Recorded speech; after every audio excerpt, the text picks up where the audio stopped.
Peace, peace, beautiful beings, and welcome back to my channel. I am Coach Vee, and I am a certified holistic life coach, speaker, author, and the creator of the Mental Health is Sexy brand. Get into it. I'm super amped up because I officially shared on my social media platforms that I finally, as of September 1st, am officially registered with the United States Patent and Trademark Office for my brand, Mental Health is Sexy. This has been a 15-month process with making corrections and making sure I'm not stepping on anybody else's toes and dotting all the I's and crossing the T's. And it's finally done. Finally done. So I'm super excited about it. I have the digital confirmation, but I don't have the physical copy yet. And yeah, I could print it out, but I'm anxiously waiting in the mail for my package to come so I can show you all on camera. If you are new to my channel, welcome. And if you are returning, welcome back. This is episode 8 of Coach Vee's Mental Health Mukbang. I'm a day behind. Today is Friday. And I usually upload Tuesday, Thursdays, and Saturdays. However, yesterday was a very challenging time for my family, specifically for me as a mommy. So I just spent yesterday just regrouping, realigning my own energy. My daughter took me to get a pedicure yesterday just to relax my mind and woosah and reassure me that I'm a great mommy. So I was busy yesterday. But I am here today with my food, and we are going to talk about the sis, Cardi B, and her current situation with announcing a divorce from her husband, Offset. Woo! Yes, I did do that. Don't come for me in the comments. Do not come for me in the comments. And as you can see, I'm rocking my crimson today. It's Roll Tide all day, baby. What? Roll Tide, roll. And I'm from Cincinnati. My country boy, though, hails from Alabama. And so I fell in love with the great state of Alabama through my husband. So yes, I'm in my Roll Tide gear today. So y'all want to know what I'm eating? Could you not tell by the picture? So fuchsia, is it fuchsia? Fuchsia bowl. F-U-S-A, fuchsia bowl. And what I have left is a couple pieces of the California roll and half a bowl of my General Tso's chicken. Y'all see that? So we about to eat and chat about your girl. Oh, and today I'm drinking H2O. So this video is not sponsored by anyone today. This is just what actually my family and I had yesterday evening, because they were so nice and didn't make me have to cook. And so I'm pausing. Let me finish my sentence. So these are my leftovers. I'm pausing because I usually give thanks before I record and eat. And I just realized I didn't do that. So hold please. I'm back, y'all. I'm biggity back, y'all. So yes, I had to give thanks. I be tripping. Okay. So I have the General Tso's bowl from Fuchsia Bowl. Has broccoli, carrots, corn, avocado, brown rice, and of course chicken.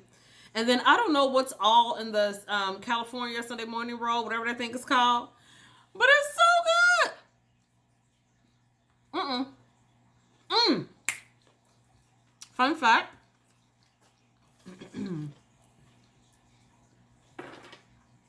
So like I told y'all, these are leftovers from yesterday's dinner. And you know, if you have anything with rice, like Chinese food, fuchsia bowl, whatever, like the rice gets like dried out and crunchy. Now, I think everybody knows the trick with White Castle burgers, right? You sprinkle a little water on them. Or in my case, what I do is I wet a paper towel. Just damply. Wrap the burger up and put it in a microwave. But some people just sprinkle water directly on the burger. I don't do that because it makes water drops on the bread and then it makes it soggy and looks gross, blah, blah, blah. But I discovered, I'm trying to get this rice from out of here. I discovered a trick with rice. Now, I love apple cider vinegar, so it don't make me no never mind, to do that. I like the taste, the tartness, the sourness. I like the health benefits. And because I'm always looking for ways naturally to encourage regular digestion within myself, that's a nice way for me to put it, I do a lot with apple cider vinegar. So what I learned to do with rice meals that are left over, I sprinkle apple cider vinegar in it. Oh, Chipotle is another one. I sprinkle apple cider vinegar in the food and then put it in the microwave to reheat it. So not only does it re-moisturize the rice and such, it gives me that little tart, tangy flavor of the vinegar that I like, and still helps me with my digestion. So just a little tip for y'all out there in these streets. Try to let me know in the comments what you think about that. Okay. Baby, baby, baby.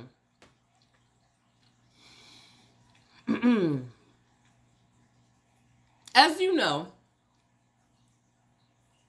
my mental health mukbangs are candid conversations about mental health while I enjoy a meal.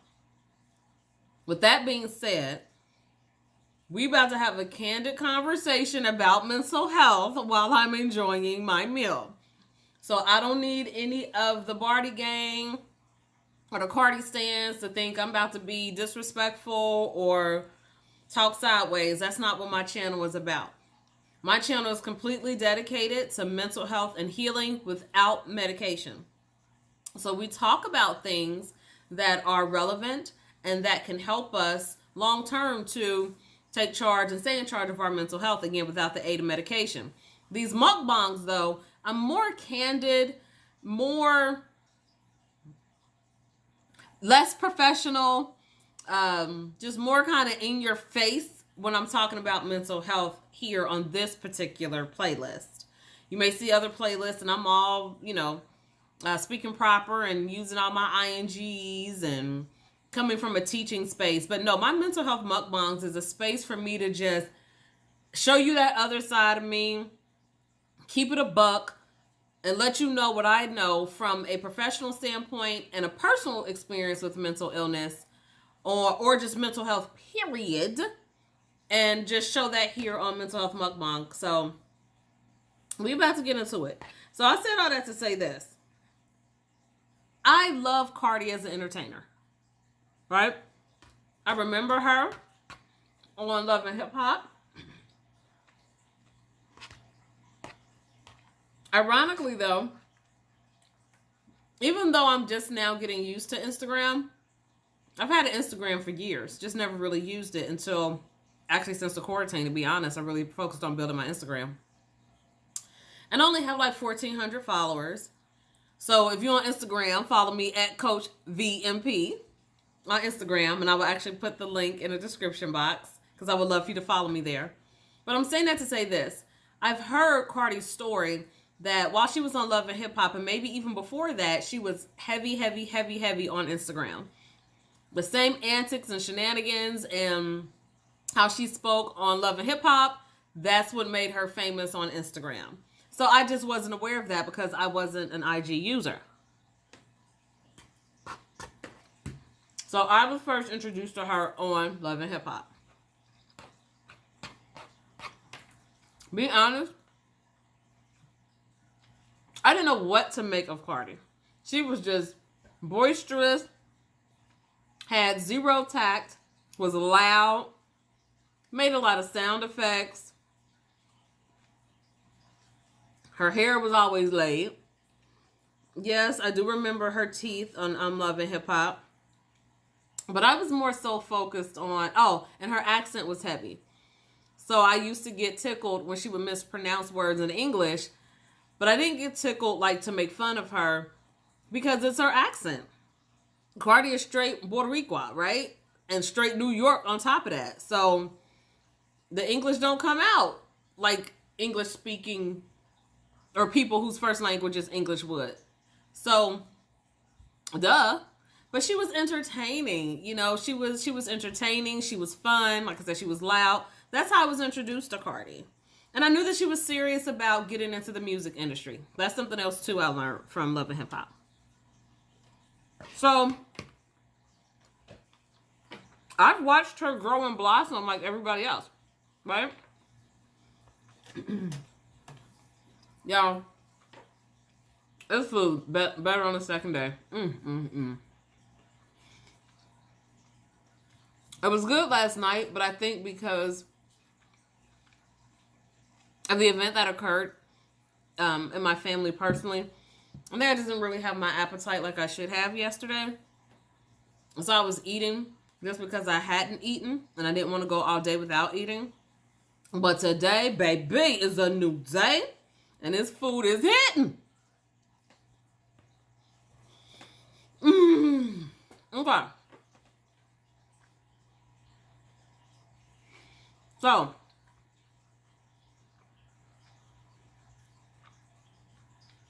with Cardi, being all the things that I just explained that I knew her for and that a lot of people know her for, I was excited when Cardi started making music, using her dancing skills in a different way, speaking deliberately so we can understand her. And then when Bodak Yellow came out, trust me, I was, now love, you can't with me if you wanted to. These expensive. Like, I had a remix halfway done that I was going to upload because everybody was like on their Facebook and on their Instagram doing little remixes to her beat. I had a remix, never dropped it. And no, I'm not going to say it to y'all because that's for another day. But I was feeling Bodak Yellow. And then when I actually got to see the video, I'm like, okay, Cardi on the camel. These is red bottoms. So I was excited to see what I felt like her come up story.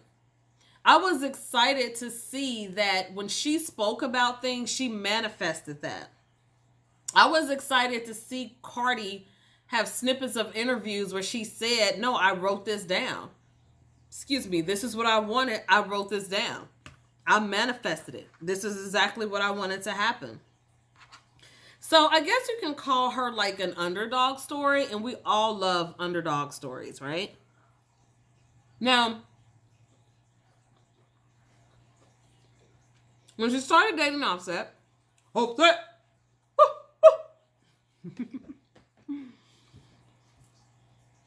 if I say that like every time I say his name?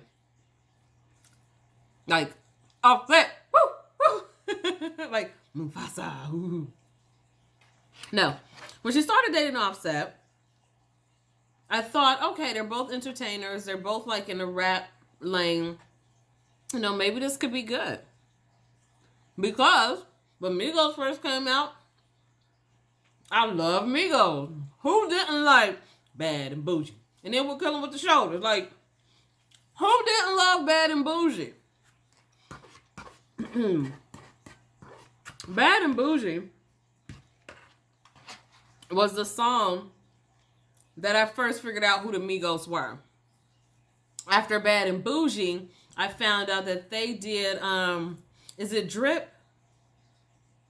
It slips my mind right now. But they had made something else trendy, as catchphrase trendy. I just didn't know it was the Migos who was responsible for it until I ended up catching like a documentary type thing on YouTube about them and how they came up in their career. And I'm like, I think it was Drip. Was it Drip?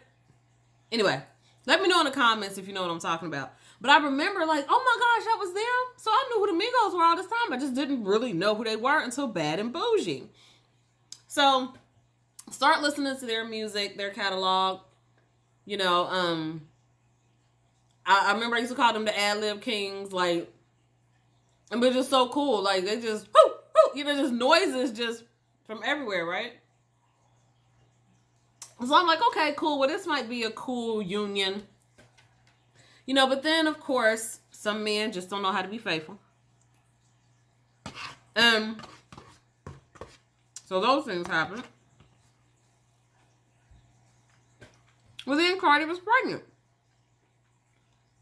So I'm like, okay, cool. She was happy. She wanted a baby. I felt like Big sis Amy, because I was proud that she got her a husband, it got her a baby, and that she waited all these years. I was happy for her. But then, the past day or two, when it comes out she filed for divorce. Now this is after we done watched her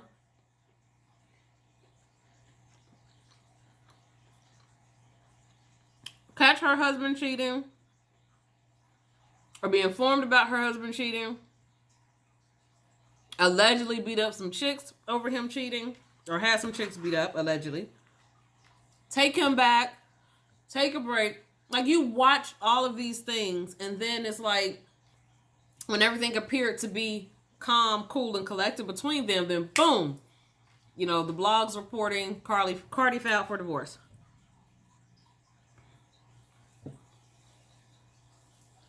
I mean,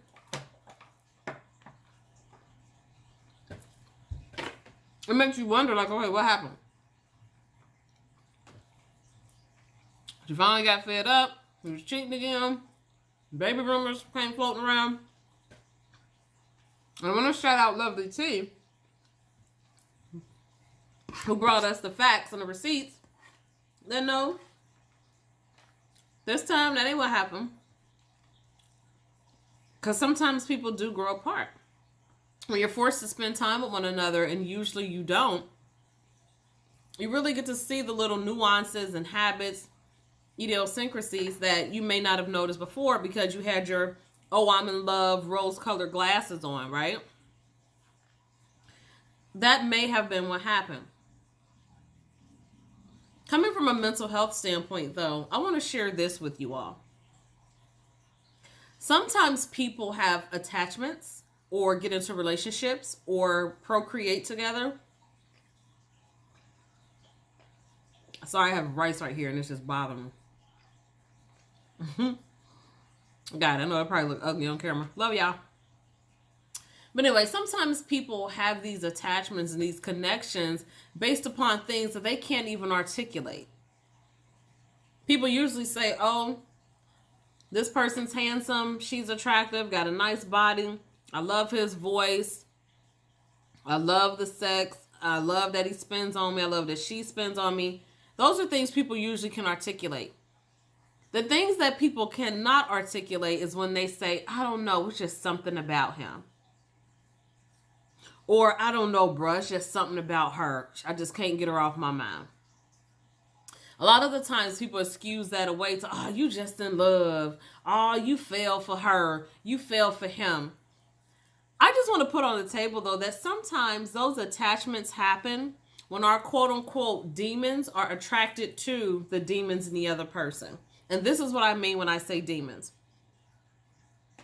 If I came from a childhood of trauma, and you came from a childhood of trauma, even though I may not consciously be aware that I'm attracted to you and you're attracted to me because we have that tie of coming from childhood trauma, it still may be a huge factor in the attraction.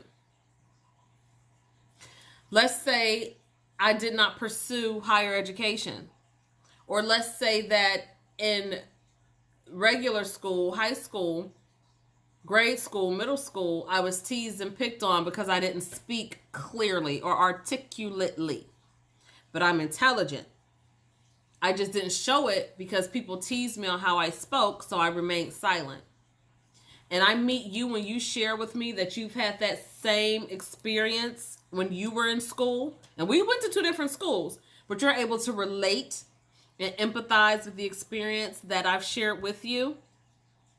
Even though I may not say I'm attracted to him or her because we have the same story, that attraction is still there. If I'm starting a career, a rap career, and I'm struggling and people don't believe in me and nobody's giving me a chance, and then I meet you and you have a very similar story, even though I'm not able to articulate or pinpoint that that's what attracted me to you, that doesn't mean that that attraction isn't there. So when I say sometimes people's demons are attractive to our own demons or our own vices or our own trauma or our own experiences. That's what I mean when I say that people are attracted to each other and they can't really articulate or pinpoint what it is. What happens is, if that's the basis, or that's the majority basis of why we are attracted to each other, because the sex could be bomb, the spending, the shopping, the trips, the plaques, the cooking, physical parts of the body, the kissing, all those things could be on point, but I can articulate those things. But that's not what's attracting me to you. That's not what's holding me there with you. It's usually the things that you cannot articulate. And if we haven't gone through a process of personal growth and healing, personal growth and development, personal growth and elevating of consciousness, we get attracted to people, je ne sais quoi, that is harmful to us, because we are exchanging trauma stories. We're exchanging and bonding and falling in love over trauma-based experiences. So when one of us decides to heal, when one of us decides to elevate and grow, when one of us decides to change the narrative over our life, we begin to see those things in our mate that we may have missed or ignored while our rose-colored glasses were on and while we were attracted to the trauma. So when we begin to see those things in that person, like, oh, you always did this? And oh, you don't know that? And oh, you're not even trying? That person begins to become unattractive to us. So now it's time to go. So even though we done stayed through beatings and I'm not specifically talking about Cardi, I'm just giving examples right now. Now that we done stayed through beatings and cheating scandals and outside babies and drunken nights and not coming home and social media infidelity, now that we done stayed through all those things, but we're on a different path in life, now it's like, okay, I see you for who you really are. We are not the same. We are not wanting the same things out of life. So let's just end this situation right here. I'm saying that to you all to say this. When you are tuned in, tapped in, and turned on to your own mental health, you're clear about what brings you peace and what doesn't. What adds to your joy and what doesn't. What makes you feel warm and fuzzy inside, what doesn't. You're also tuned in, tapped in, and turned on to what's real and what isn't. So that illusion, that dream, that fantasy that you were living in real life, that you were creating with that person that you were attracted to, now begins to fizzle away. The smog clears, the rose-colored glasses break, and now you're left to deal with the real reality of the person on how they are. Maybe that's what happened to sis. Maybe it stopped being fun. Maybe she had someone in her corner that's helping her grow and elevate on a spiritual, mental, emotional level. And she doesn't see that in Offset. Woo! Woo! She doesn't see that. She doesn't see that he's ready to grow and mature in certain areas. Because we already know that she stayed through infidelity. So we can't say, even if he did cheat again, we can't say like, oh, well, now she want to leave. She stayed before. It could be beyond the physical. It could be beyond the cheating. It's clearly beyond the money. Because as she said, thanks to Lovely T, I didn't file for child support or alimony. I got paper. I can raise my daughter. Like, I'm good. So it had nothing to do with all those flashy items, those trinkets, the bedroom activity. It had nothing to do with that. It could simply be Cardi on her own or someone in her corner has helped her to realize and see baby girl, in my B. Simone voice, you have A, B, C, D, and E potential, A, B, C, D, and E to do. Let's start shaving off what's holding you down. And she may have taken time to pray on it, to meditate on it, to mill it over, or she may knew immediately, quick, fast, in a hurry, that I got to let this one go. When you are so in touch with your mental health and you are on a personal healing journey, you get to the point where you can peacefully dissolve anything in your space that is not positively impacting the current road you're on to take charge of your mental health and healing. People who don't understand that, though, they'll make up negativity.